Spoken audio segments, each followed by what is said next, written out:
Hey guys, welcome back to Chintu sir की class. और आज की इस क्लास में हम सीखने वाले हैं कि इंग्लिश के सभी तरह के सेंटेंसेस वाक्य कैसे बनाएं। तो देखिए, जैसा कि आप देख रहे हैं कि एक ही सेंटेंस है लेकिन उसको अलग अलग तरह से अलग अलग टेंसेस में मैंने यहाँ पर लिखा हुआ है। तो आज हम यही सीखेंगे कि एक सेंटेंस को अलग अलग टेंसेस में हम कैसे बना सकते हैं, कैसे उसको अपने अकॉर्डिंग घुमा फिरा सकते हैं। तो चलिए वीडियो को शुरू करते हैं।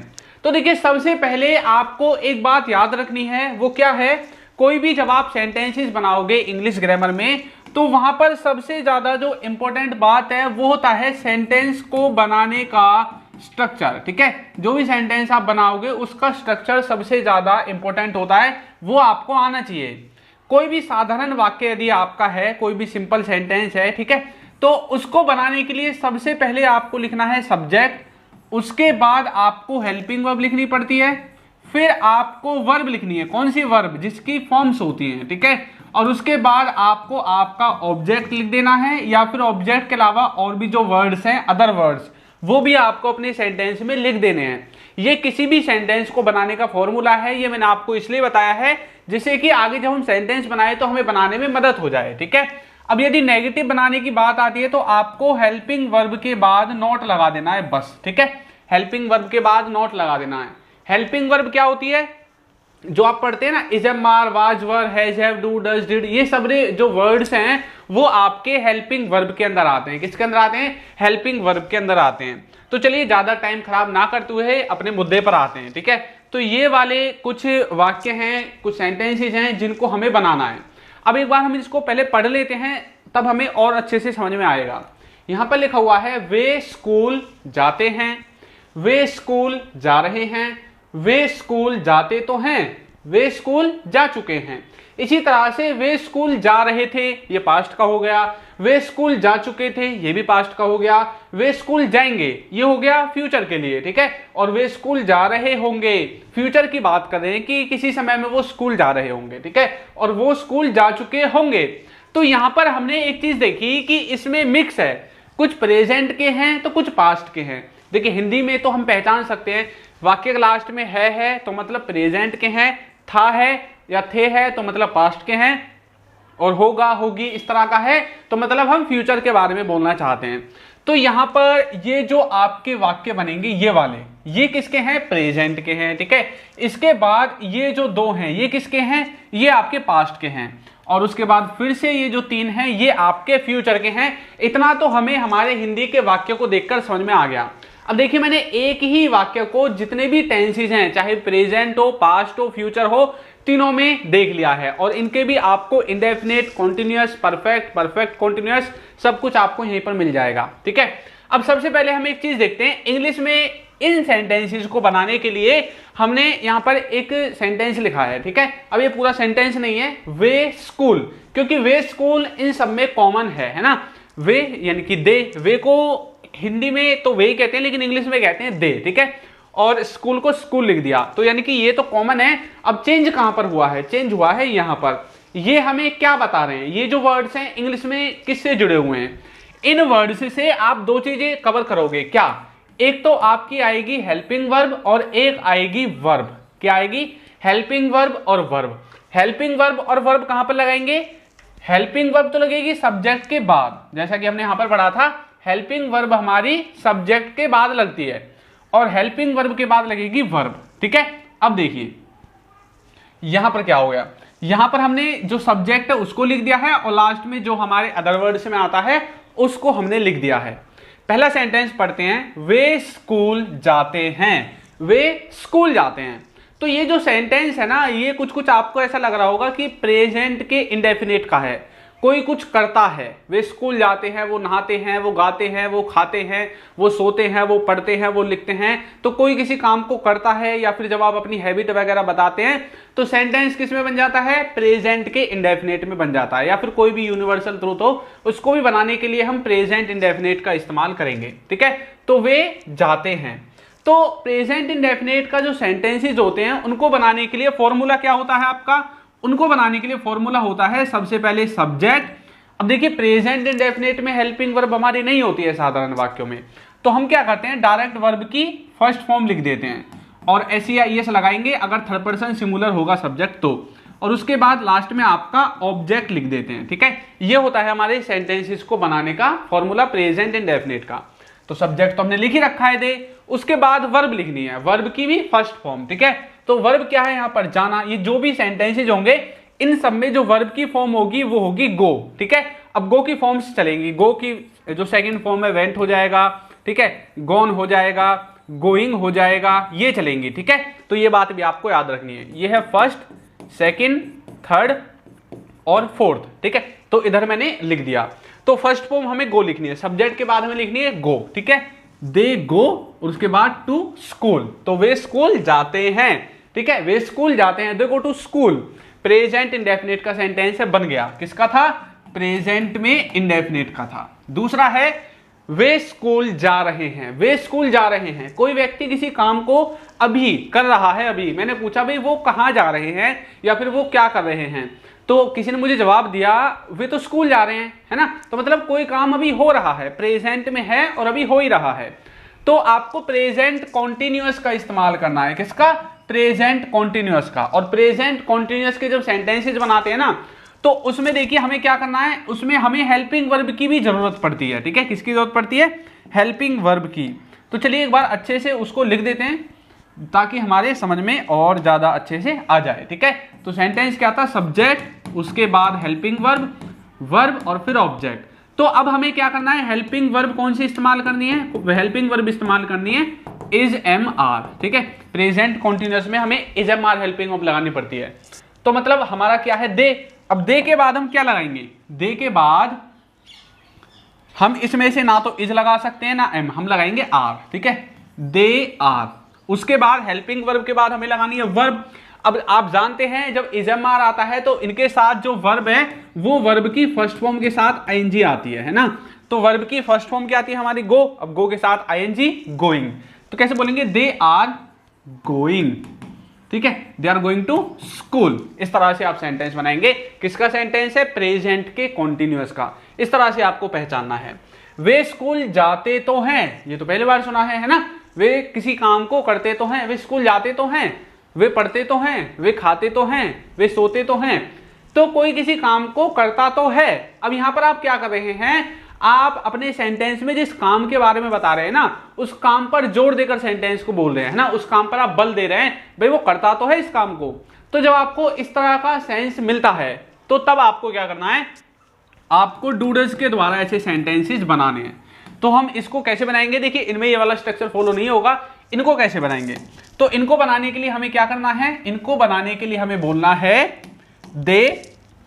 अब इसके बाद हमें डू लगाना है, they do go to school, वे स्कूल जाते तो हैं। ठीक है, इस तरह से आप इस सेंटेंस को बनाओगे। नेक्स्ट है वे स्कूल जा चुके हैं। कौन, ये तो प्रेजेंट इंडेफिनिट का था। ठीक है, वे स्कूल जा चुके हैं, तो ये प्रेजेंट के परफेक्ट का है। वे स्कूल जा चुके हैं। प्रेजेंट परफेक्ट में कैसे वाक्य आते हैं, देखिए यदि कोई काम प्रेजेंट से जुड़ा हुआ है और वो प्रेजेंट तक या तो खत्म हो गया है या शुरू हो गया है, या फिर प्रेजेंट तक के अपने अनुभव को, अपने एक्सपीरियंस को बताने के लिए भी हम प्रेजेंट परफेक्ट टेंस का इस्तेमाल कर लेते हैं।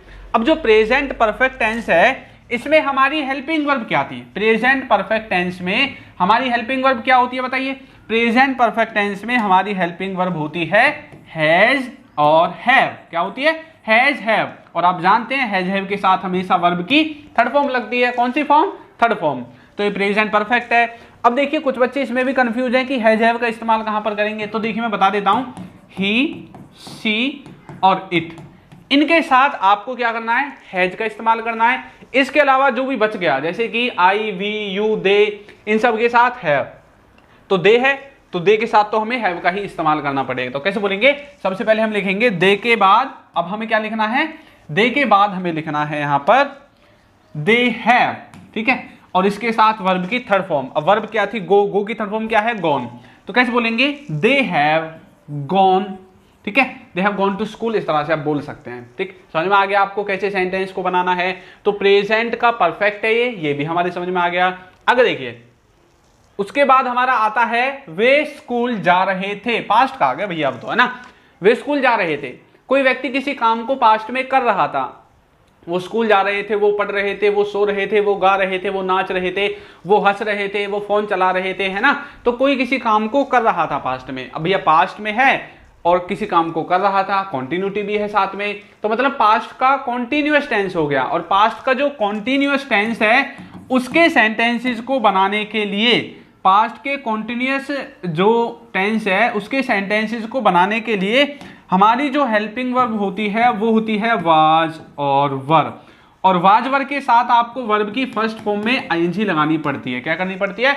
आईएनजी। देखिए कॉन्टिन्यूअस कोई भी टेंस हो, प्रेजेंट का हो, पास्ट का हो, फ्यूचर का हो, वर्ब की फर्स्ट फॉर्म में आईएनजी आएगी, उसके साथ जो वर्ब लगेगी उसमें, ठीक है। अब वे स्कूल जा रहे थे तो कैसे बोलेंगे? फिर हम बोलेंगे, अब देखिए ये जो दे है ना, दे, ये जो दे हमने यहां पर लिखा हुआ है ये आपका एक तरह से प्लूरल सब्जेक्ट है। कैसा? प्लूरल। प्लूरल किसको कहते हैं? बहुवचन, यानी कि एक से ज्यादा, ठीक है। तो कुछ बच्चे थे, हम उनके बारे में बोल रहे हैं, एक नहीं थे, दो थे, तीन थे, चार थे, पांच थे, मतलब एक से ज्यादा थे भाई, वे स्कूल जा रहे थे। तो अब हमें देखिए इसके साथ प्लूरल है तो प्लूरल ही हेल्पिंग वर्ब लेनी पड़ेगी, वाज हम नहीं लगाएंगे, हम लगाएंगे वर। तो कैसे बोलेंगे? दे वर, ठीक है। उसके बाद वर्ब की फर्स्ट फॉर्म में आईएनजी। अब वर्ब हमारी फिक्स है, क्या है? गो। अब गो में हमें आईएनजी लगा देनी है, going. They were going to school, वे स्कूल जा रहे थे। समझ में आ गया सेंटेंस कैसे बनाना है? आगे देखिए, वे स्कूल जा चुके थे। देखिए वैसे तो ये जो पेज है परफेक्ट टेंस है ना, पास्ट का परफेक्ट, ये क्या है? ये कभी भी सिंगल नहीं आता है, लेकिन फिर भी सेंटेंस को बनाने के लिए, समझने के लिए, आसान करने के लिए हम इसको एक सिंपल सेंटेंस में यूज कर देते हैं। अब ये जो पास्ट का परफेक्ट है आपका, ठीक है, वे स्कूल जा चुके थे, तो अब यहां पर हमें कैसे बोलना है? यहां पर देखिए एक तो जो आपकी हेल्पिंग वर्ब है वो चेंज होगी। क्या आ जाएगी? हेल्पिंग वर्ब यहां पर आ जाएगी हैड, और वर्ब की इसके साथ फॉर्म लगेगी थर्ड। हैड के साथ वर्ब की थर्ड फॉर्म। कैसे बोलेंगे सेंटेंस को? हम सेंटेंस को बोलेंगे दे, उसके बाद बोलेंगे had, they had gone to school. They had gone to school, वे स्कूल जा चुके थे, ठीक है। इस तरह से कोई व्यक्ति किसी काम को कर चुका था, आपको सेंटेंस को इस तरह बनाना है। उसके बाद है वे स्कूल जाएंगे। भैया ये तो फ्यूचर का है, और फ्यूचर में एक बात याद रखना, हेल्पिंग वर्ब क्या होती है? विल होती है। विल के बाद बस थोड़ा सा अंतर आ जाता है, जो कॉन्टिन्यूअस होता है उसमें विल के बाद लग जाता है बी, ठीक है, और जो परफेक्ट होता है फ्यूचर का उसमें विल के बाद लग जाता है। बाकी विल तो सब में होगा। इसी तरह से आप इनको बना सकते हैं। विल हैव के साथ वर्ब की थर्ड फॉर्म लगेगी, विल बी के साथ वर्ब की फर्स्ट फॉर्म में आईएनजी लगेगी, और विल के साथ वर्ब की फर्स्ट फॉर्म लगेगी। तो ये सेंटेंसेस को बनाने के फॉर्मूले हैं, ठीक है। अब बात आती है सर, हमें ये जो हेल्पिंग वर्ब है ना, ये गड़बड़ कर जाती है। हेल्पिंग वर्ब का कॉन्सेप्ट हम कैसे क्लियर करें? देखिए यदि आपको इंग्लिश को अच्छे मतलब एक सीरीज में पढ़ना है, ठीक है, आपको कॉन्सेप्ट को बिल्ड करना है, तो आप हमारा कोर्स भी ज्वाइन कर सकते हैं। हमारा जो कोर्स है ये बिल्कुल बेसिक से होगा और एडवांस लेवल तक का होगा, ठीक है। और इसमें आपको सब कुछ मिलेगा, इंग्लिश के क्लास नोट्स, हमारी जो ई बुक्स है ना, जो 200-200 रुपए की हैं, वो सब कुछ आपको इसी में मिक्स मिल जाएगा, ठीक है। वैसे तो हमने इस कोर्स का जो प्राइस है वो 1500 रुपये रखा था। कितना रखा था? 1500।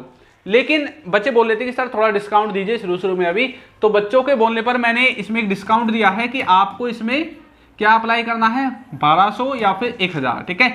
इन दोनों में से कोई भी आप कूपन कोड अप्लाई कर सकते हैं। आपको देखिए जब 1500 रुपए वाले कोर्स को ज्वाइन करोगे ना, तो बाय करने वाले ऑप्शन पे आपको दो ऑप्शन मिलेंगे, बाय नाउ और बाय विद इंस्टॉलमेंट।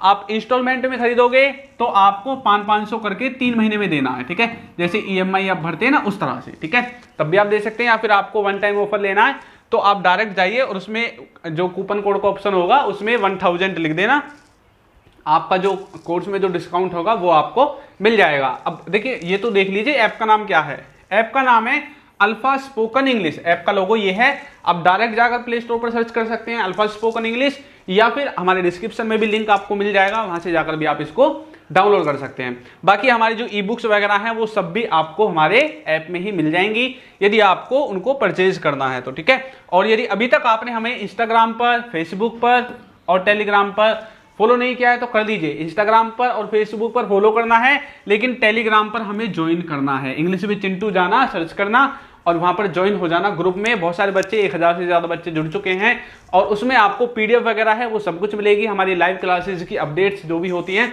वो सब कुछ आपको हमारे ग्रुप में मिल जाएगी। तो चलिए बात करते हैं सबसे पहले हेल्पिंग वर्ब के बारे में। हेल्पिंग वर्ब हमें किस तरह से याद करनी है? देखिए सबसे पहले हेल्पिंग वर्ब हमें इस्तेमाल कहां पर होंगी? जब आप टेंसेज के सेंटेंसेज बनाते हैं ना, देखिए सेंटेंसेस दो तरह से बनेंगे, एक तो मॉडल्स के द्वारा बनेंगे, एक टेंसेस के द्वारा बनेंगे। मैं नॉर्मली एक चार्ट बनाकर दे देता हूं आपको, उसको आपको याद कर लेना है, आपकी हेल्पिंग वर्ब याद हो जाएंगे। ठीक है, तो चार्ट कुछ इस तरह से रहेगा।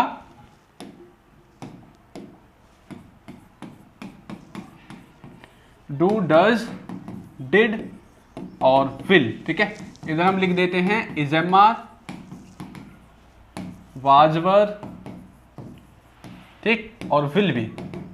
वैसे मैंने ये चार्ट बहुत बार बना रखा है अपने चैनल पे, लेकिन फिर भी कुछ बच्चों को याद नहीं रहता है, तो कोई बात नहीं, आप इसका स्क्रीनशॉट ले लेना और आपको ये याद हो जाएगा। ठीक है, क्या हो जाएगा? याद हो जाएगा। ठीक है, बहुत आसान है, बिल्कुल आसान है इसको याद करना भी। ठीक, और इधर मैं बता देता हूं कौन सा कहां पर इस्तेमाल होगा। इधर मैंने लिख दिया है प्रेजेंट, इधर है पास्ट और इधर है फ्यूचर। ठीक है, प्रेजेंट, पास्ट, फ्यूचर। इधर ये हैं इंडेफिनिट वाले, ठीक है, ये है कॉन्टिन्यूअस वाले और ये हैं परफेक्ट वाले। ठीक है, यानी कि ये जितनी भी हेल्पिंग वर्ब है, हैज, हैव, हैड और विल हैव परफेक्ट में यूज होंगी। इज, एम आर, वाज, वर और विल भी आपकी कॉन्टिन्यूअस में यूज होंगी। डू, डज, डिड और विल आपकी इंडेफिनिट में यूज होंगी। किसके कॉन्टिन्यूअस, परफेक्ट, इंडेफिनिट में? प्रेजेंट में ये सारी हेल्पिंग वर्ब, पास्ट में ये वाली और फ्यूचर में ये वाली। एक बात और बता दूं, वर्ब की कौन सी फॉर्म किसके साथ लगेगी? ये जितनी भी हेल्पिंग वर्ब है वर्ब की फर्स्ट फॉर्म लगेगी, ये जितनी भी हैं इनके साथ वर्ब की फर्स्ट फॉर्म में आईएनजी लगेगी, और ये जितनी भी हेल्पिंग वर्ब है इनके साथ वर्ब की थर्ड फॉर्म लगेगी। ठीक है, बाकी इनकी जो डेफिनेशन वगैरह है वो आप हमारे जो टेंसेस की वीडियो है वहां से जाकर देख सकते हैं। आपको यूट्यूब पर जाना है और डायरेक्ट सर्च करना है टेंसेस बाय चिंटू सर, आपको पहली वीडियो मिलेगी, उसको जाकर देख लेना। पूरा कॉन्सेप्ट मैंने अच्छे से समझाया हुआ है, बिल्कुल क्लियर किया हुआ है। ठीक है, तो आपको वीडियो कैसी लगी है जरूर बताइएगा, और यदि अभी तक आपने हमारे चैनल को सब्सक्राइब नहीं किया है तो कर दीजिए, वीडियो को लाइक कर दीजिए और एक अच्छा सा कमेंट करना बिल्कुल ना भूलें। Thank you.